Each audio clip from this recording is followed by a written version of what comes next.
And you're probably wondering, what does this have to do with interactive media? So I'm going to tell you. So here's my background first. It's a little bit confusing. I started out doing physics and piano at Oberlin. Then I went to the MIT Media Lab. I did a few things there which ended up being incorporated into a startup company in California called InvenSense. And now I'm doing something completely different. I'm actually doing biomedical software at a genomics institute in New York. So I'm not going to talk about biology, even though I could probably talk about it for hours, but I've only been doing it for about a year, and I don't think I'm really qualified to talk about it. So I'm going to stick to this story. So this is the story of how I did some work at MIT. It became incorporated into a startup company, and actually now that product is being used back at MIT in the new generation of crazy people at the MIT Media Lab. So here's the MIT Media Lab. When I got there, I took a whole bunch of classes. Here's what a class looks like at the Media Lab. This was a fantastic class. It's basically just making things with microcontrollers. It's sort of like a boot camp, and probably one of the most valuable classes I've taken there. I got really into rapid prototyping while I was there. They had built this really interesting machine shop, which is now called a fab lab, and they have a few of these around the world. So I took this class with Neil Gershenfeld. The class is called How to Make Almost Anything, and you basically just make stuff during the class. So I made that. I have no idea what it is, but I think it's cool. I made this crayfish. This guy I made on a water jet, which is a machine that can cut through 6 inches of steel with water and sand. It's really terrifying, but it didn't take very long for it to make that. And then I prototyped this piano keyboard that folds. I thought it'd be cool to have a piano keyboard I could keep in my backpack and then sort of pull it out and unfold it and play it. And I even got keys working that could play music, made out of cardboard and aluminum. And then I got really interested in 3D printing. This is back before there were 3D printers everywhere. They were very expensive back then, and they were really amazing. Still are amazing. So I made this working combination lock. You can actually print something that comes out with moving parts. So I could actually set the combination in the 3D modeling software, and then it would come out, and you could unlock it. Well, there's a tradition at MIT, a long tradition of playing jokes on people using technology. And so this was an old project at the Media Lab called the sensor chair, and you would sit in it and wave your arms around and it would make sounds. And it was still there, but it hadn't worked for years. And people would always come and they would sit in it and they'd wave their arms around and nothing would happen. So my friend and I decided that we should make something happen when you sit in this chair. So what we did, well, actually nothing happens when you sit in the chair, but when you get up, you hear the sound of a toilet flushing. So that might have been my greatest work, actually. Well, then I had to do something. Can't just build things for no reason. So I got really interested in Braille. Actually, I got really interested in the sense of touch in general.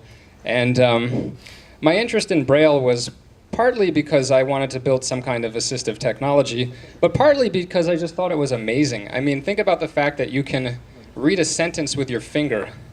That's pretty weird.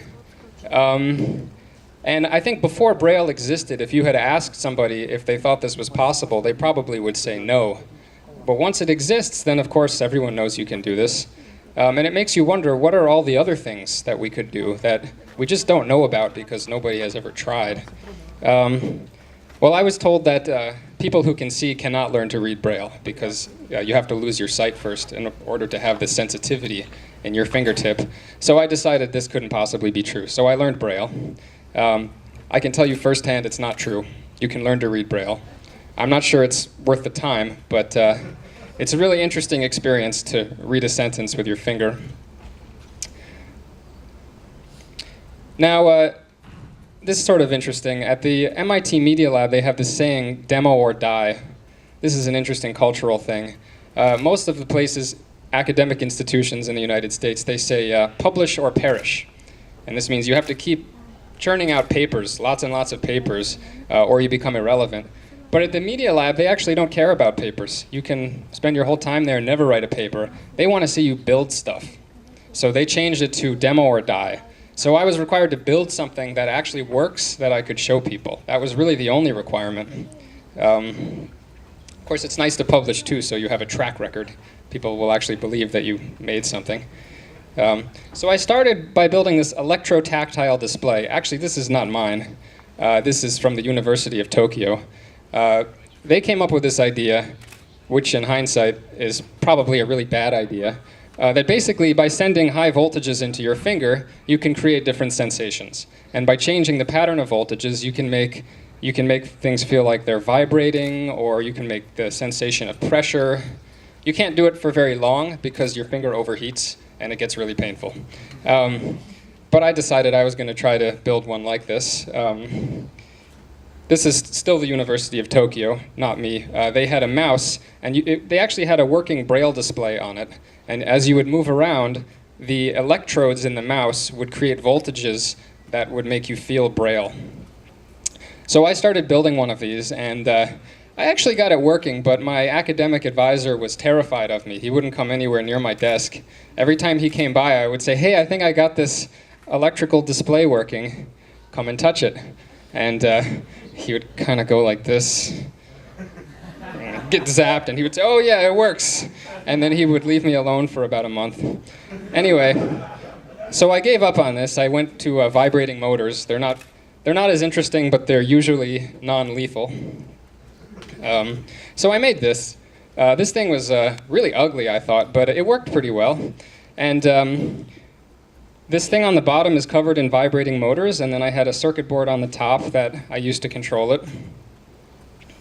Here's the circuit board. You're going to be seeing a lot more of that in this talk. I actually used compact flash, which should date the project. I don't think anyone has used compact flash for a very long time. And up here in the corner, you can see all of these motion sensors. They're really big and they're really expensive. And that caused a problem because I really wanted this thing to be like a watch. I wanted it to be really small, just like a watch, and I could wave my hand around and control things. And I couldn't do it because all this stuff was too big and too expensive. But anyway, so I built this ugly thing, and here's the actual display. So there's a bunch of vibrating motors, and most of them are on the underside of your forearm. And I chose that spot because, first of all, it's very sensitive. If you ever touch the underside of your forearm, you can receive a lot of information through there. And it's kind of unused. So this is especially important if you're blind, and obviously you can't see, and your ears are already being used to interface to the real world. So blind people use a lot of text-to-speech, but in a lot of situations, it's not a good idea if you're trying to walk around or do something, and your only sense that's left is being plugged into a computer. And of course, I wanted it to be hands-free. So I chose the forearm. I figured this is unused space. You can walk around, you could wear it under your clothes, nobody would see it's there, and you could actually receive a lot of information through this thing.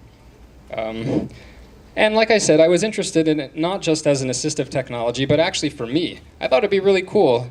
I mean, imagine if I was standing here and I had this on under my shirt, you wouldn't even know, and I could actually be receiving messages through it. I thought that would be pretty cool. So I had to come up with a language of vibration. So I came up with all of these different patterns. This one on the top sort of feels like it's tickling. Then the next one, you can see I have more motors on at a time in the second one, so you get this strong kind of massaging pattern. I made weird twisting patterns. And I had this idea that as you're walking around, you could receive information, for example, about where you are, or maybe warning signs or something like that could be transmitted to you without any sound, without any sight, without even needing the use of your hands, just through this unused space on your forearm. So then I created a set of invisible worlds because I had motion sensors in it. So in these worlds, you can move your arm around. You can't see anything, right? Because the only thing that interfaces to it is this forearm band, but you can feel it because of the vibrating motors. So I created a virtual control panel. So you could actually feel your way to something. You could feel a button and you could push it. You could feel a knob and you could turn it. And all of this without actually using your hands at all. It's all just forearm. So you could even have something else in your hand, like your phone or your keys, and you could control something just with your arm. This is theremin. He made an instrument that you play by waving your arms around in the air in an electrical field. This is from a very long time ago. And one of the things that makes this really hard to play is that you can't really feel anything in the air as you wave your arms around. You can't feel what note you're at when you try to play it. So I added frets, like on a guitar. So now you can actually feel the notes on your theremin. You can feel your way to a note and then play it. So then I got kind of distracted by the motion sensing part of this. So I had been interested mostly in the sense of touch, but moving your arm around and having the computer know exactly where your arm was, that was really fascinating to me. So I dug in deeper into the actual motion sensors. So I'm going to talk a little bit about how they work. So for this talk, part of it you're going to have to think like an artist, part of it like an engineer, and actually part of it like an entrepreneur. So just bear with me. Right now you have to put on your engineering hat. So you probably heard about all of these types of motion sensors. This is the cheapest one. It's called an accelerometer. It's very, very simple. It's basically just this mass on a spring, kind of jiggles when you shake it. It's not much more complicated than that. And it will sort of droop under gravity, and because of that, you can use it as a tilt sensor. If you don't see it drooping under gravity, that means it's falling. That's pretty useful. So they put these in hard drives, so when you drop them, the hard drive knows that it's falling and it can protect itself. It can also sense sideways motion. So as you push it sideways, the acceleration causes the masses and the springs to adjust, and you can measure that you're moving sideways.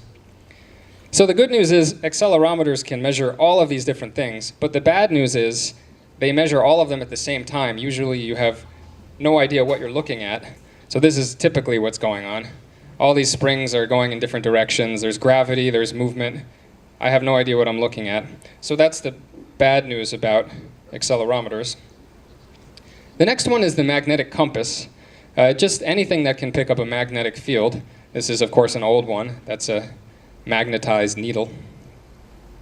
The new ones use the Hall effect. So the way the Hall effect works is you send electrical current through a wire in a loop, and in the presence of a magnetic field, the electrical current gets deflected. And that creates a voltage because there's more charge here than here, and you can actually measure the voltage. So that's a Hall effect sensor. And these you can make really small and really cheap, so that's good. Compassing is not that easy. You have to know where you are, first of all. There's something called magnetic declination, and that means that the direction of north, magnetic north, is very different depending on where you are on the planet. So if you want to know which way north is, you actually have to know where you are. So you need a GPS or something like that. But also, there's something called magnetic inclination. The direction of the magnetic field is not necessarily horizontal. You think of it that way because we think of, a compass is telling me which way to face horizontally. But actually, at the North Pole, it points down. At the equator, it points horizontally. And in between, it points in any possible angle. So you actually need to sense gravity in order to compass. So this doesn't really work very well without also having an accelerometer. So they usually come in pairs. Well, finally we get to the gyroscope. This ended up being the specialty of my company. This is, of course, an old gyroscope. But gyroscope is something that measures angular rate. So it's very different. It just measures rotation. It doesn't measure anything external. It doesn't know about the Earth, doesn't know about magnetic fields, doesn't know about gravity, nothing from the outside. The only thing it knows is how it is turning. So that's the old way. The new way is we use something called the Coriolis effect. Basically, if something is moving and the room around it is turning, it will appear to be deflected. That's the Coriolis effect. And you can use that to measure how something is spinning. Well, this was the state of the art of gyroscopes when I was at MIT. This is a little quartz tuning fork gyroscope, and that thing actually vibrates at a very high rate, and it's supposed to vibrate one way, and then if the gyroscope is spinning, you'll see it being deflected some other way, and you measure that. So that's how a gyroscope chip works. But these things were really big, really expensive. Well, now what do you do with all of this data? So here's an example of accelerometer data. If any of you guys have ever tried to actually use an accelerometer in one of your projects, people try to use them all the time. They look very attractive because they're cheap, they're in everything, they sense motion. They're actually very hard to use well. So this is me just turning my arm like this with that's actually a Wiimote. And you can see it's very noisy. And when you move, you get these big, ugly spikes. So whenever you move, you get extra stuff. And the reason why is because there's also centripetal acceleration. So even if I just want to measure tilt, I can't change my tilt without causing some other acceleration. So here's gyroscope data in contrast. So that looks really nice, right? It's very, very smooth. And there's no weird spikes. It just goes straight to my next orientation. So gyroscopes work really well. But they don't actually measure gravity. So if what you want to measure is tilt relative to gravity, you actually need both of these. You need this to tell you which way the Earth is, and you need this to tell you how you're rotating. So here's a typical algorithm that puts them together. Here's my gyroscope signal. You can see it's very, very smooth. Looks like a nice square wave, but it's kind of drifting all over the place, and it's going outside the dotted lines, which is where I would expect my rotation to end. The accelerometer goes right to those dotted lines very nicely, but it's so noisy, right? And then here's the combined output. So I combine my gyroscope with my accelerometer, and I get something that stays in the dotted lines, but is very low noise. So that's called sensor fusion, and you really need to do that if you're going to use motion sensors. You can also do this with compasses. So compasses are very noisy. And it's not their fault. It's because we live in a magnetically noisy environment. So you try to put a compass, especially a compass chip, in a device that has speakers and a Bluetooth chip and screws next to it that can be magnetized. It's a real mess. But again, you can combine it with a gyroscope and you can get a nice smooth rotation signal. Well, anyway, back to my project. So I actually created a kind of braille that you could read on your arm. And you would read it by sort of turning a little bit, and braille would flow across your forearm. So I got to the point where I could read it, and then I actually tested it on some blind people, and they were also able to read it. But they didn't really like it, because what they told me, which I guess I hadn't realized, is that braille is kind of a dying art. Actually, it's hard to keep the younger generation from just going with text-to-speech. They're not really that interested in braille. And if you practice a lot with text-to-speech, you can make it go really, really fast. So I thought this was cool, but I might be the last person who actually thinks braille is exciting. I have to show this project because I think this has a lot more potential in terms of vibration as an assistive technology. This is not mine, but I really liked it. This is just a belt with vibrating motors all over it, and a GPS and a compass, and the vibrating motor that tells you which way you should go is vibrating. So you can sort of turn until the one in the front is vibrating and then walk. It's really, really nice. I didn't like it as much as mine because it has really only one use. So mine is on the forearm. I created something similar where you could turn your arm and point your thumb in the direction that you want to walk, and then you could be guided that way with vibrating signals. And then, of course, you could also use it for other things. But I just have to show this. I think it's really elegant. Even though it has one use, it's really a nice design. Well, so now we get to the second part of my story, where I took all that stuff and I made it really small and really cheap. And this is important because I felt like my design was limited by how big and expensive everything was. So InventSense is a company. I'm not a founder. It had already been founded, and it was in California, and used something called MEMS, which is micro-electromechanical systems, to make very, very small, very, very cheap motion sensors. And I love this quote. It always makes me smile. Our CEO was quoted in Businessweek as saying, "In MEMS technology, the US is 2 to 3 years ahead of Europe and Japan." And this is a very funny quote to me because he was born in Iran. And actually, most of our executives were not from the US. They're from Iran, India, Taiwan. And when I joined the company, there were only 25 people, and it would have been very difficult to find 2 people from the same country. Our employees were Italian, Croatian, Mexican, all sorts of people. And he still felt obligated to give this very patriotic statement to Business Week. But I feel like this is a true company of the United States, actually, in my opinion. All right, so small and cheap. So all of this junk in the red line, second part of my story is about turning that into that. And then at the end, in case you're thinking, why should we care about this? This is something in industry. This is not in academia. This is not. This doesn't happen at universities. Well, I'm going to tell you who's using that chip in their projects. So how this transition enabled new projects in interactive media. I have to put the price tag next to it. This really is amazing. So when I did it, it was this. Now it's this. $250 to $14, and I have to add, this is what they would charge you, but most of InventSense's customers buy in quantities of millions, and it's about even 10 times cheaper. So that gives you a sense for the motion sensing that you see in phones and tablets. It is really, really cheap. So here's the technology.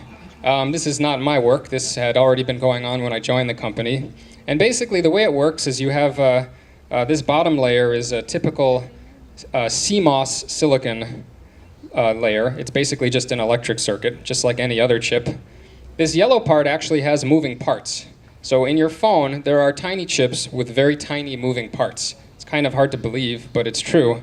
That's why there has to be space around the yellow part, because the yellow part actually goes up and down a little bit. So it needs space to move into. The amount that it moves is insanely small. So we would measure it in widths of hydrogen atoms. So maybe it moves 10 hydrogen atoms or something like that. And because of that, this has to be in a vacuum, because any air molecules in there will interfere with it. And then this cap seals it, so that's how you get your vacuum. This diagram on the other side is a diagram of how it actually moves. The first gyroscope, that's from a patent. So, this is kind of mind-blowing to me that this sort of advanced technology is so cheap, and it's in phones. I don't know, it's kind of weird, but it's very advanced. Here's a picture of the actual chip. So here's the gyroscope that vibrates up and down. These are electrodes that connect to it. And I should add that I didn't actually design this. My role at the company was mostly designing the digital logic around it and the software around it, because I'm really a computer guy. I don't know how to do this micro machining stuff. And here's a wafer, and that's actually a wafer of motion sensors. You can cut them off and they'll sense motion. And here's what it looks like. This is a 3D model of the final chip, and then that's what it looks like when it goes into the package, the small and cheap package. Well, now the question is, we can make small and cheap gyroscopes, but what do we do with them? Right? This is always a problem with startup companies. You're making something that no one has really asked for a lot of the time. No one had asked for a small and cheap gyroscope. Well, so there's this problem with cameras that our hands shake, right? So here's a couple of pictures taken by an expensive camera with high zoom, and you can see how blurry it is. And this is with a feature enabled called image stabilization. So you've probably all heard about this in cameras. Expensive cameras have them, but now small and cheap cameras have them. So here's a little bit about how it works. Here's what your hand looks like when you think you're holding it still. It's not actually very still. And the diagram on the other side is the trajectory that my hand moved while taking a picture. So this is actually my hand shaking. And if I had taken a picture, you would see a blur that looks like that trajectory. So here's how the camera people get around this. It's kind of complicated, but it works. They have something in the camera that actually moves to compensate for your hand shaking. So it can be a little lens, or it can actually be the image sensor. And if your hand shakes 1/100th of a degree in one direction, it moves the other direction. And by doing that very, very fast, you get rid of the blur. Of course, these are very expensive cameras. Here's a block diagram of it. So you got some gyro signal coming in, you do a bunch of math on it, and then you use that to control a motor, which moves a lens or a sensor, and there goes your blur. Well, these are expensive cameras, but Panasonic was doing something interesting. They were trying to make all of this stuff really small and really cheap. And here's the Panasonic actuator. This is me reverse engineering it. So this thing actually moves. It moves about 1 millimeter, but it moves very, very quickly. It can move on the order of less than a millisecond. It can adjust. These are Hall sensors, just like we talked about. They measure magnetic fields, and they measure magnetic fields from these big magnets. So that's how this thing knows where it is. And some gyro signal comes in and tells it where to move, and it adjusts, and you get a picture without any blur. So that's pretty cool. So we figured, well, Panasonic is making these expensive cameras into small and cheap cameras. They're going to need small and cheap gyros. So we decided to start by taking these two giant tin cans and making a single chip that had the same function. Unfortunately, we didn't know that Panasonic was also making a gyroscope. So they ended up actually being our biggest competitor. I think that war is still going on, but I can tell you they never bought any gyroscopes from us. But luckily, there's a lot of other people out there making cameras. They bought some gyroscopes from us. So while we were focused on cameras, this other thing popped up. TomTom was having this problem with their navigation systems that when you drive around cities, there are these tall buildings, and you lose GPS for a little bit. And people don't like that. Sometimes you go through a tunnel, you lose GPS.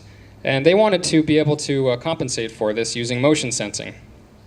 So yeah, I found that picture on the internet. So here's how you do that. It's a little tricky. This fancy math, all it really says is that when you track a car, you can take into account how a car is capable of moving. So you have some advantage. Cars can't just suddenly go left. They can't suddenly go up. They have a lot of limitations. So if you put all that stuff into this math, you can limit the output of your algorithm. So this is called a Kalman filter. Here's some examples of people using Kalman filters. This is a very typical one. You can see the blue line is the output of some sensor. The red dots are noisy GPS. And then the green is the output of the filter. So again, you have to use sensor fusion, put all of your data together. It's pretty complicated. And one of the problems I think we faced as a company is that our product was really hard to use. I mean, you have to know all this math just to do anything with it. So how many companies can buy it? Meanwhile, this market popped up. Someone had this idea that you should use a mouse by waving it around in the air. I don't think that idea really went anywhere, but for a while everyone was really excited about it. That thing in the middle is actually a mouse. Somebody made that. It was actually really nice. I used it. I'm kind of sad that it never really went anywhere. It was very comfortable. But this one is by Logitech, who very briefly decided this was a good idea. Anyway, I don't know where that market went. Well, meanwhile, we decided, what the heck? Let's make a 3-axis gyroscope. So now we're going to take all of these things and put it in one chip. But again, the problem was nobody was asking for this, right? In fact, we were actually going to companies and saying, hey, we can make a 3-axis gyroscope. Would you buy it? And they would say, no. But we did it anyway because our CEO is a little crazy, and it turned out he was right. But we did it mostly because we could. And we knew this would be difficult for Panasonic with their technology. By the way, I should add that we had this really complicated, advanced-looking stuff using silicon micromachining. Panasonic, what they did was they took this exact same design, this big tin can with a tuning fork, this big tin can with a tuning fork, some circuitry, and they just made it really small. And they actually made a better product than ours by doing this. So this is a good lesson. Just because your stuff is new doesn't mean that it's better. But eventually we were better, but not yet. Well, we figured, why stop there? We're running into this problem that no one knows how to use these sensors. They're too complicated. So we figured, let's just put a microcontroller in the chip too. And then we can put our own math in the chip. We can do all the hard work for everyone. So that was really fun for me because I got to actually design that part of it and most of the algorithms. So here's a schematic of what it looked like now. So this is our chip. It's a 3-axis gyroscope with a processor. We actually took an input from an accelerometer. We could do all of this math, and then we would send it to some main processor. Well, luckily Nintendo showed up at this point and said they actually wanted to buy this. So this was really the main product that put InventSense on the map. Before this, I think the company was about to go under, but Nintendo showed up and they wanted to add this thing called the Motion Plus. So originally, this part had accelerometers, and if you ever played with the original Wii, it actually doesn't work that well. You can kind of tap it or something to get the same output as really trying to play tennis. But this thing means you actually have to swing it around because it measures rotation a lot more accurately. And then eventually they just put it in the main Wiimote, so there was no dongle. I'm just going to quickly play a little video of some kid playing with the Wii, in case you've never seen this before. You can see that sword, or lightsaber, follows him pretty accurately. So that's the result of a sensor fusion algorithm using gyroscopes and accelerometers. So there's some interactive media. All right.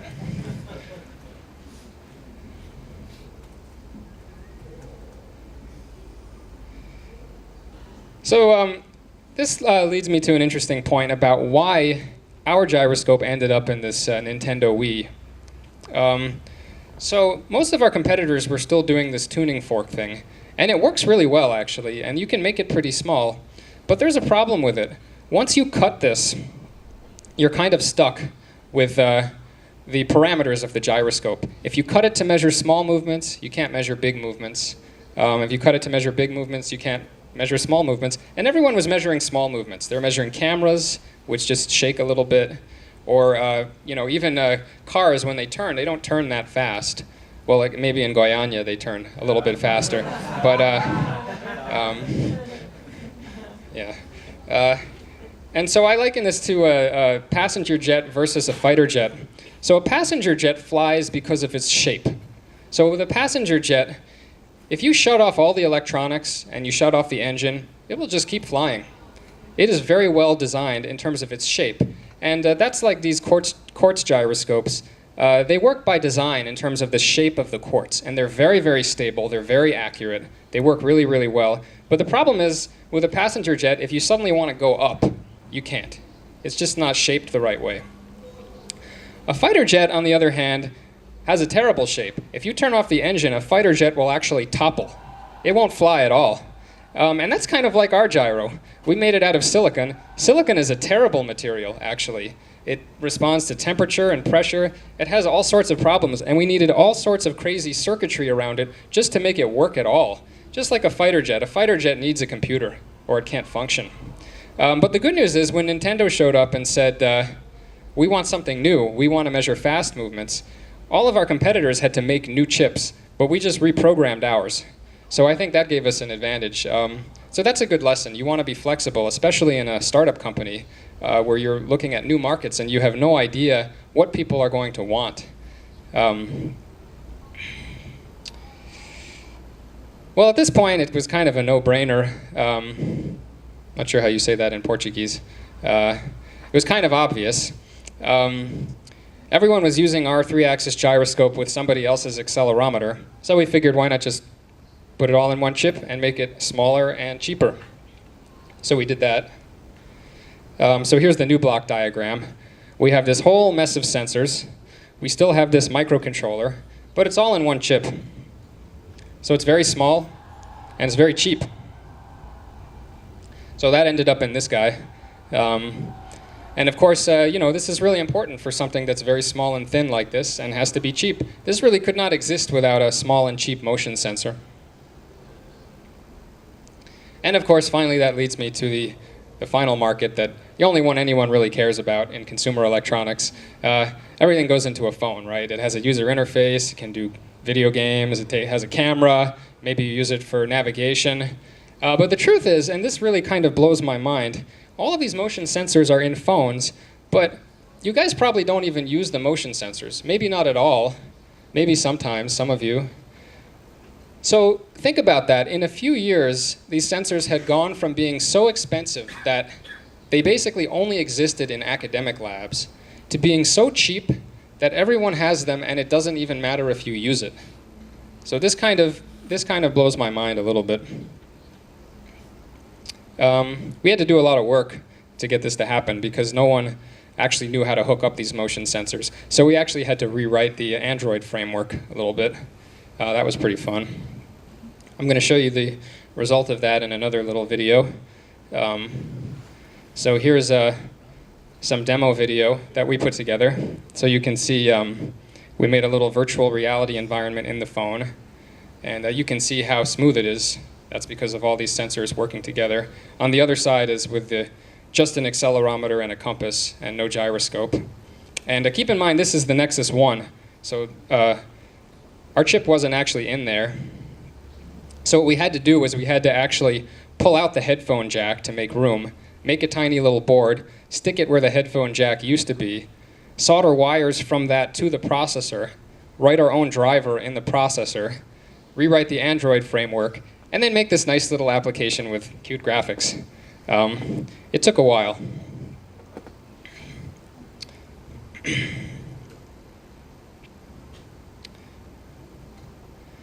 We also did some really fun stuff with gesture recognition. So I made these applications where you could train your phone so that if you sort of swing it in a certain way, it would remember that, and then you could use that to trigger something. And I did this mostly with hidden Markov models.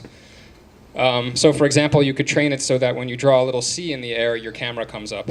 And this is nice if you're trying to control your phone with one hand or something.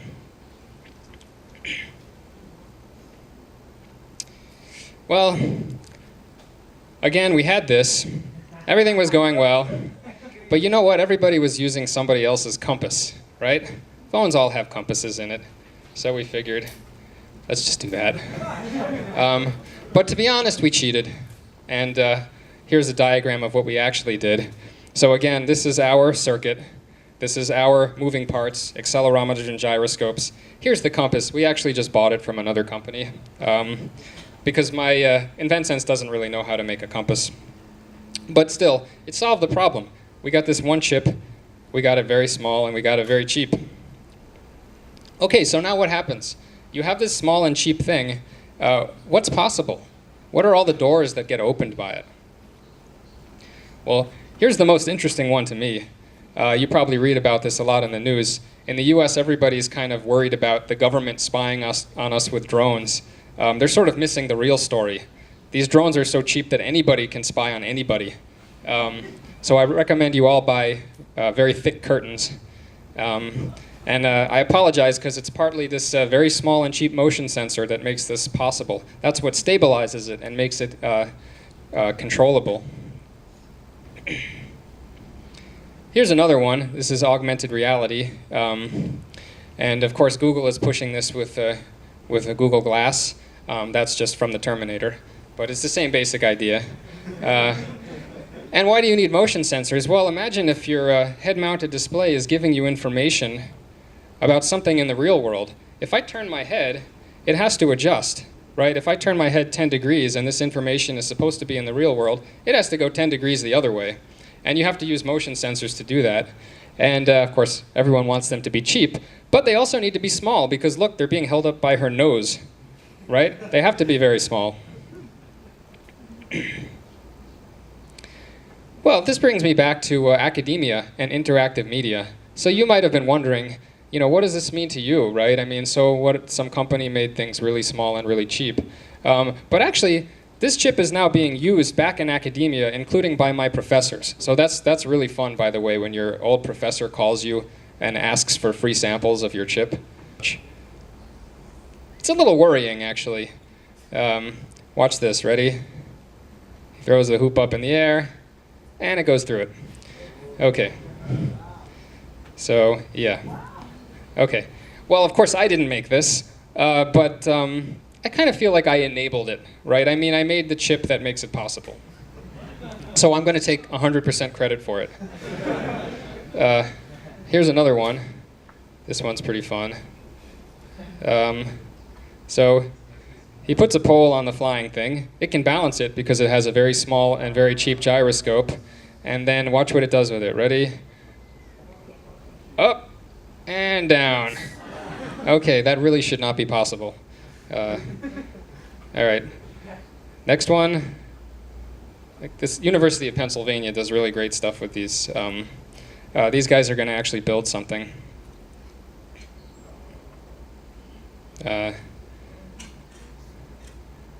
Yeah, I know. It's a little weird. Anyway, it builds a structure. All right, and let's see.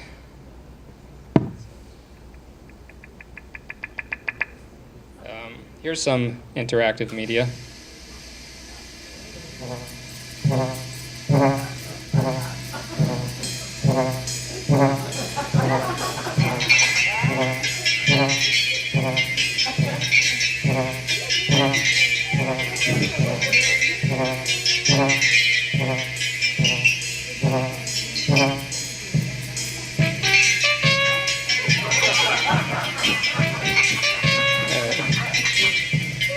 Anyway, you guys should just Google this stuff because it's pretty weird.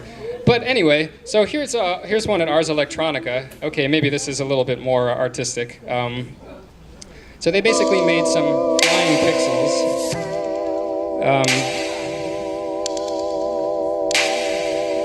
So you can see they sort of change configurations. They fly in formation. It's kind of beautiful. It's flying pixels, right?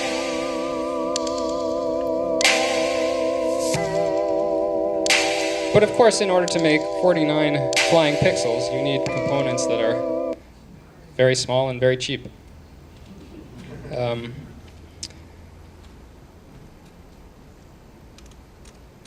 This is my old professor. He straps our chip onto Red Sox baseball players to study their pitching. And here's my favorite one of all. I just found this actually yesterday. Remember when I said that I wished that my forearm controller was small like a watch, it wasn't so ugly, but I couldn't do it because the parts were too big. Well, there it is. Someone else did it using my chip. So I kind of feel like I did it, even though I didn't really. But it took me a long time to get this, but I finally made it through somebody else. Well, okay. On a personal note, I've moved on again, as you might remember from my first slide. So now I got tired of making things small and cheap, and I decided I want to study biology. This is really, really weird and interesting stuff that's going on in biology. I recommend you all keep an eye on the news. And what makes biology really exciting is that other companies are making things that are very small and very cheap. And people like me who are back in academia can play with these tools. So I'll give you a few examples. That's a DNA sequencer. This was a warehouse in 2000. Now it's the size of a desktop printer, can sequence an entire human genome. But here's the one that's supposed to come out at the end of this year. It's actually a USB stick. Yeah, pretty weird. Here's what biology looks like right now. It's very awkward. There's a lot of, Q-tips and test tubes and I don't know. But a lot of people are trying to turn it into this and automate it, which is great for me because I have no idea how to do this. I really only know how to use computers. So if you give me one of these, I might actually be able to do something interesting. 3D printers have taken off, of course. The expensive one I used at MIT is now a cheap one you can buy from MakerBot, which is a startup in Brooklyn. But I'm actually more interested in this 3D printer by a company called Organovo. They're trying to print livers. This is not real, this is a marketing picture, but they're making pretty good progress. And what does this mean to me? Well, so I get all these data from all of these new machines. They're so small and so cheap that we're getting this huge flood of data. And so they need people who understand how to work with computers and numbers in order to analyze the data. And even though I know nothing about biology, the biologists don't really know anything about programming computers. So it's a good relationship.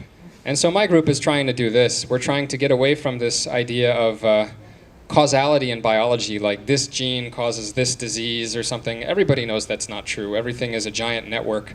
And so we're trying to actually approach it like a giant network and use a lot of computers and see if we can get the right answer by looking at all the data from a network. But I'm not completely in academia. I also launched an iPhone game. You guys should all download it and play it. It's really fun. Thank you.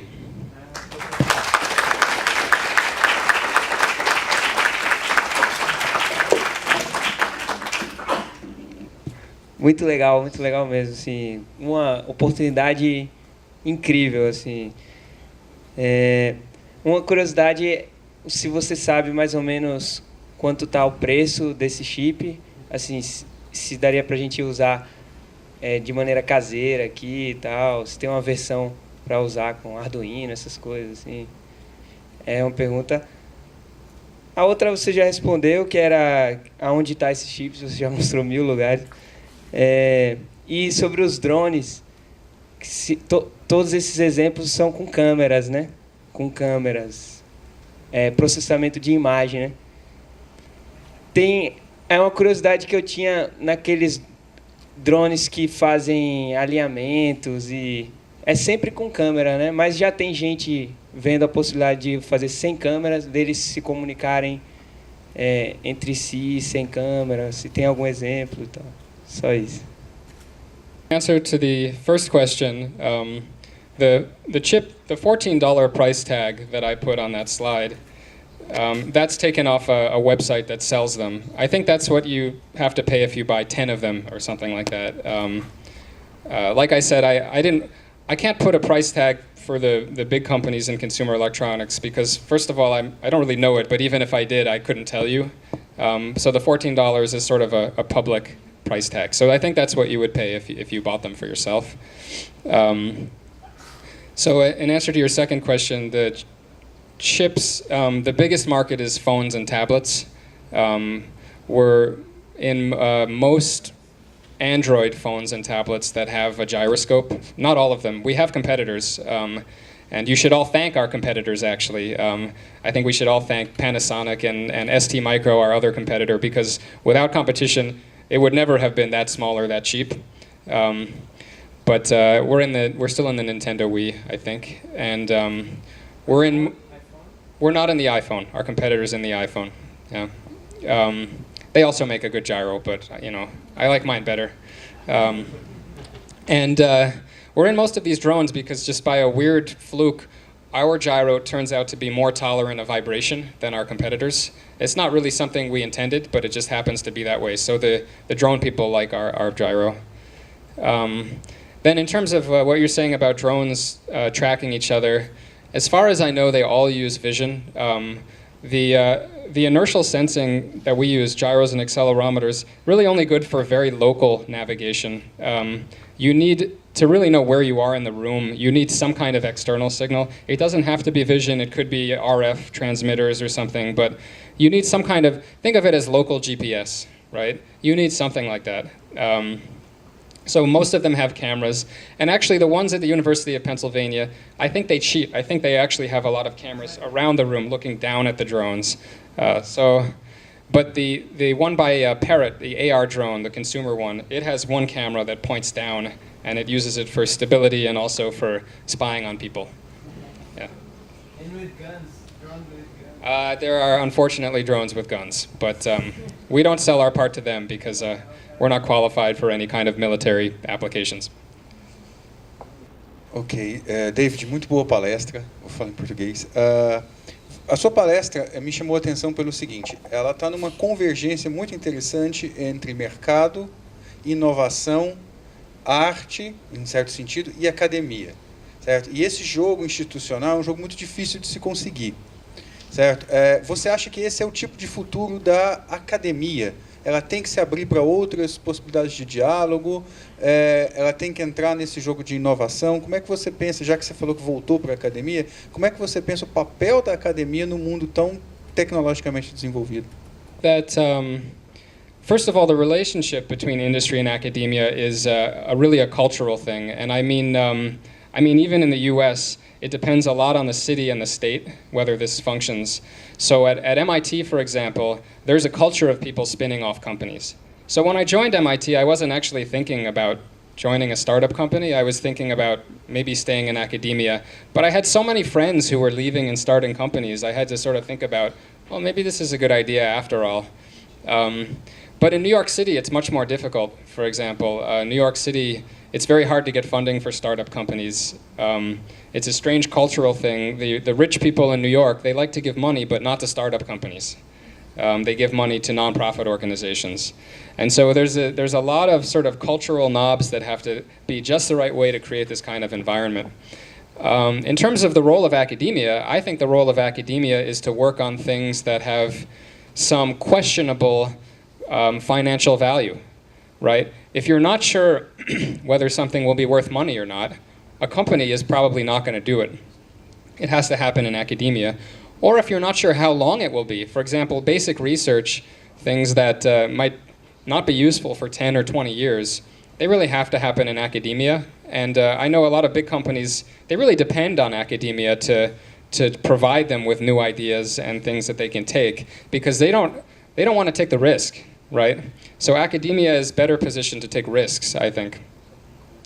But on the other hand, you know, to build these tools, things that are small and cheap, nobody wants to do that in academia, right? I mean, one of the problems we had to solve at InventSense is, if we make 1 million chips, how many will fail?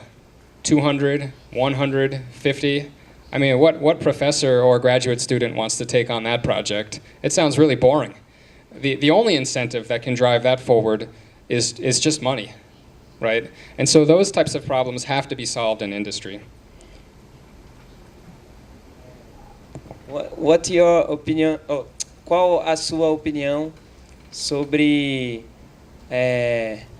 a maneira como os chips são fabricados hoje em dia na China e a maneira como eles são descartados na África? Oh yeah, so that's a really good question.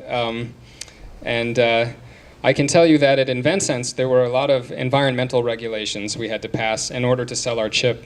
But those environmental regulations did not come from the United States. They actually came from Europe and Japan.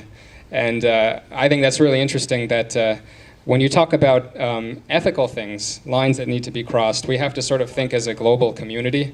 And really what we want industry to be as efficient as possible. That's the role of industry, to figure out how to do things cheaply and efficiently, but we want it to stay within a certain ethical line that we need to draw as a society, and we can't expect them to draw that line. So I think that line has to be drawn with government regulations and things like that. That's my personal opinion. In terms of outsourcing, manufacturing being outsourced, personally, I don't think it's that big of a deal, because manufacturing is all going to be automated very soon. And people in the US complain about this all the time. Our manufacturing jobs are going to China. Well, in China, they're taking them away from people and giving them to robots. So the manufacturing jobs, they might come back to the United States, but they'll come back for robots, not for humans. And so I don't see that as a problem. The disposal problem is big. I don't think we've figured out how to throw out all of our small and cheap junk yet. That's a really important problem. I'm not really sure what the answer to that is.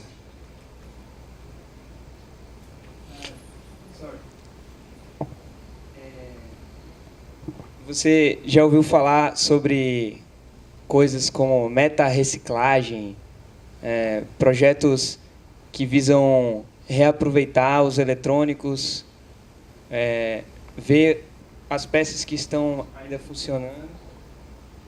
Alô? Ver as peças que estão funcionando e tentar juntar. No caso desses chips é mais difícil, porque são extremamente integrados, mas nesse caso aproveitar os minerais que estão lá. Você acha que talvez não deveria se investir tanto quanto se investe em Fab Labs? Deveria se investir ao mesmo tanto ou mais, já que a gente está nessa corrida, a gente está perdendo, né? Mais usinas de reciclagem, de retirada dos minérios. Mas será que as mineradoras querem isso? Ai, Batista.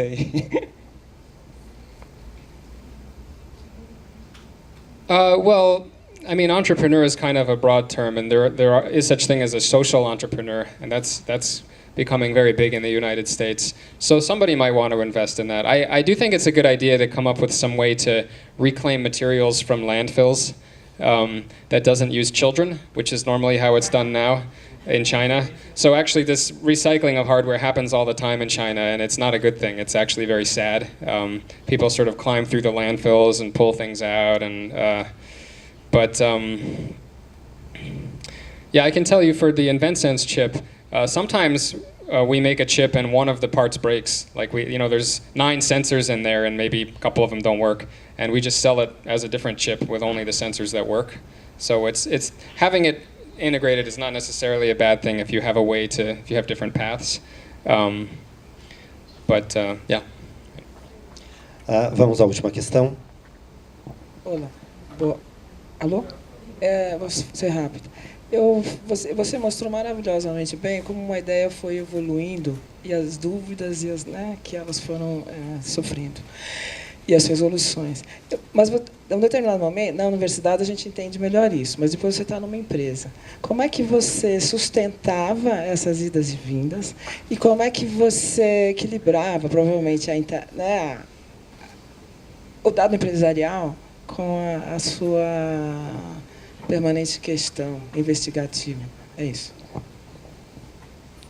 Yeah, it's very scary actually, because most of the time while I was at InventSense, I actually didn't believe the company was going to succeed myself. I saw markets appearing, disappearing, competitors appearing. I thought, we're up against Panasonic, right? How are we going to beat Panasonic? But our CEO, he believed, and he believed maybe irrationally. And I think maybe that's part of being an entrepreneur, is that you have to believe even though statistically you're probably wrong. And there's an optimism in Silicon Valley that I really like. People just believe that they're going to succeed. And they fail 10 times and they just keep believing. And I saw this even during the recession. People would say, well, all the banks failed, everyone's being laid off, but I got this great idea for a company, let's do it. And it doesn't really make sense, but I think society needs entrepreneurs to just be optimistic, and the entrepreneurs, a lot of them will fail, but some of them will succeed, and that's helpful to everybody. But I can tell you, in the case of our company, one thing that I learned is that you can be wrong most of the way and still succeed. And actually, this happens with a lot of companies. A lot of companies, they start out with an idea of what they think they want to build, and it fails. But along the way, they made something useful, and they just transform it.